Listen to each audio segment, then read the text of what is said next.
The John LeBanc Show has been known to make people laugh, sing, think, scream, throw things in rage, and generally lose their minds.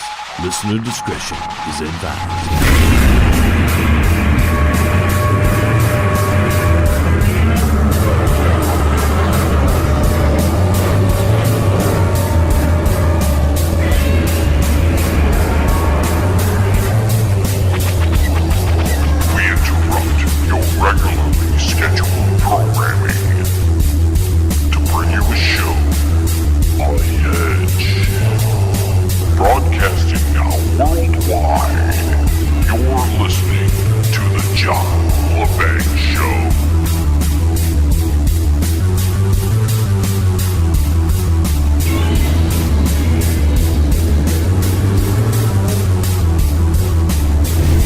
Good friend is joining us once again, Mr.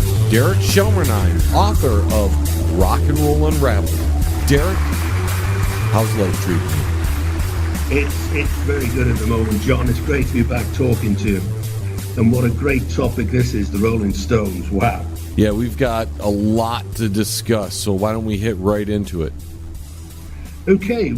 I mean, the background of the band's really interesting. I mean, it all starts with Brian Jones. It was very much Brian Jones that instigated and created the Rolling Stones. He started out in the late 50s as a sax player and guitar in local trad jazz bands in his local Bath, West London, west of England area. And trad jazz is the British take on Dixieland jazz. And he did famously play sax in a band called the Ramrods as well, which was more of a rock and roll band. Because, of course, the sax was a big instrument in rock and roll. And in a completely parallel path, Mick and Keith had actually been to primary school together, the sort of 4 to 11-year-olds. And famously, on the 17th of October 61, they met on Dartford Station. And there's actually now a plaque on Dartford Station commemorating the fact that they met, and the Rolling Stones sort of started from there, which isn't altogether true, but they certainly met on the station. They actually Mick and Keith formed a band called Little Boy Blue and the Blue Boys with their little mate Dick Taylor. And they did actually record a demo tape around the sort of end of 61, and I think that's floating around for anybody who really wants to get into the early Stones stuff. But I had a fabulous Facebook moment. Well, I did this posting about the fact that I said Brian Jones played with Paul Pond in a group called Thunder Odin and the Big Secret, which I think is one of life's great names. Paul Pond, of course, was the guy that changed his name to Paul Jones and was the lead singer of Manfred Mann. And I got a Facebook reply from him that said that Brian Jones never actually played in Thunder Odin. Never actually joined the band. Paul Jones invited him to, but he declined. So I thought that was it's quite nice to get a Facebook thing from Paul Jones of Manfred Mann. And it's showing that your book's getting out there and people are starting to catch on to what you're doing. That's a great thing. Oh, absolutely. And Charlie Watts is actually running yet another parallel course. He's with a band called Alexis Corner's Blues Incorporated. Now, they are very, very revered British blues band. They're very much blues pioneers. I mean, they've been going, he was going since the sort of mid-50s. And then Brian Jones we're now at about March 62. He formed his first lineup with a guy called Brian Knight, Jeff Bradford, and Ian Stewart, whose name will pop up a lot over the next few minutes. Now, when you're saying first lineup, this is like the early days of the Rolling Stones? Well, this is yeah, if you like. And the only actual Rolling Stone in there is Brian Jones. But you could say that Ian Stewart is very much a Rolling Stone as well, though a lot of people won't have actually heard of him, and we'll find out why as we sort of progress through the story. Now, Brian Jones was actually playing with Alexis Corner's Blues Incorporated by the spring of 62, and he was calling himself Elmo Jones after Elmo James, which I thought was good. Yep. And Mick and Keith famously met Brian and Charlie, who were playing in Blues Incorporated at a gig. at the Ealing Club in West London.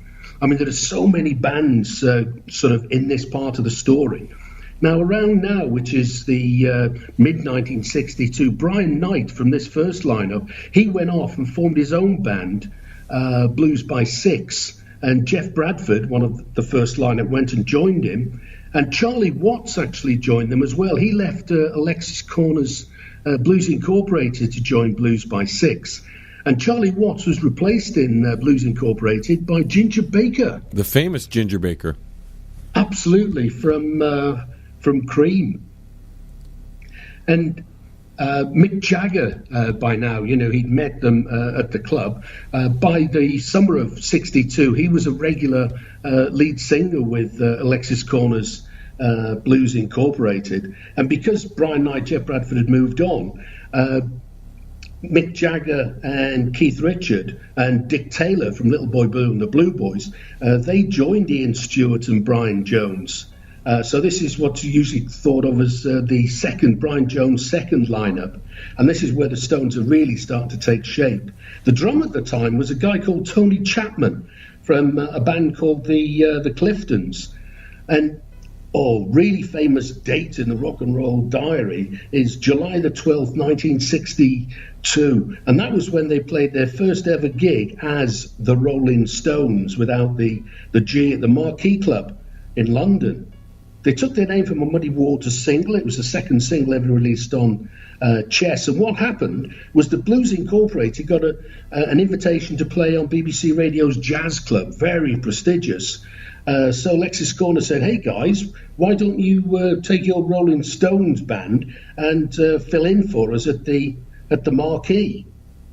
So that was how they got their big breakup, in a way.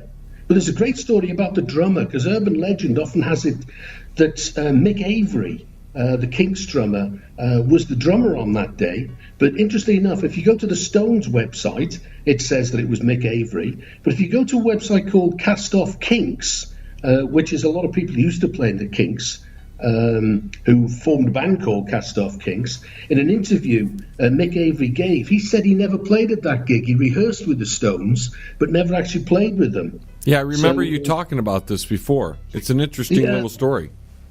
Yeah, it's an interesting one. That is, who was on the seat that day. Most people think it was probably Tony Chapman, but Dick Taylor left shortly after, and he formed the Pretty Things, who went on to some really good stuff. And he went back to guitar. That's right. I mean, what happened was he played guitar in Little Boy Blue and the Blue Boys, but when they joined Brian Jones, because there were so many guitarists, he moved to bass, and he was never really that happy with bass guitar. So I think it's quite possible that if he'd been the bass guitarist in that early version of the Rolling Stones, he might never have left to form his own band, Pretty Things, so we might never have had the Pretty Things. It's one of never quite knowing life stories. Yeah, the what ifs. Exactly. To put it into context, we're now at sort of October '62, and that's when the Beatles released their first single in the UK, Love Me Do. So you can see the Stones are still very much in their early days. Haven't even got their full lineup together yet.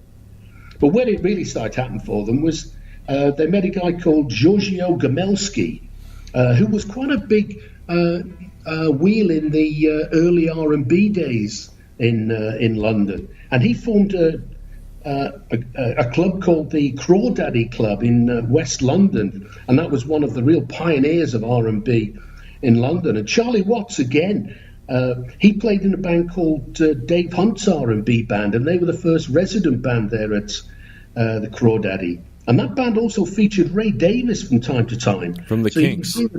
Yeah, absolutely. So you can see there are quite a lot of interesting people who are all sort of getting together in different bands at different times. But the final name really comes in for the first time is Bill Wyman. He famously auditioned on the 7th of December for the Stones, and he's written this great blues history book. And in it, he tells the story of his audition. And he says, he went there with he says he had a great big pair of Vox AC30 amplifiers and an echo unit. And he reckons the only reason they took him on was because of his enormous wardrobe-sized cabinet with the 18-inch speaker. Got to have that power, man. Got to have that power. Looked great. Absolutely. AC30, I mean, there's a name to conjure with. It's amazing when you look back at these photographs of bands in the sort of early 60s, how small the back line is and how that really changed over the next 5 or 6 years. But the arena size changed with it. Absolutely. Oh, absolutely. Yeah, because the venues just kept getting bigger and bigger. Because the venues were very small back in those days. They were just halls, basically. But, I mean, another interesting thing is Tony Chapman, the drummer, he was from a band called the Cliftons, and that was where Bill Wyman came from. That was how Bill Wyman came to know of the band. But he famously played his last gig on the 11th of January, 63, and that's when Charlie Watts joined. But it's interesting, he had the same sort of fate as Pete Best in the Beatles and Doug Sandon in The Who. You know, played with a band while they were getting it all together and just on the verge of becoming famous, and the poor old drummer gets kicked out. I mean, Charlie Watts, he joined in the sort of January of 63, and now the classic five are there. Plus Ian Stewart, he was the pianist, and he was still very much part of the band by the January 63. But Charlie Watts, that was when he stopped being part-time. In all these other bands he played in, he was still a graphic designer, with a full 9 till 5 days a week job. But the Stones persuaded him that it's time to move on now and become a proper drummer, as it were. And they became the house band at the Crawdaddy, and Jojo Gomelski became their first manager. So that was he didn't have a contract with them. So that would come back to bite him in a few minutes' time. That's like a verbal contract. That was it, right? That was it. Yeah, there was no big formal contract, and that's really out of context with most of the rest of the story, where there's so many lawsuits flying around with the rest of their managers, like most of the rock and roll world.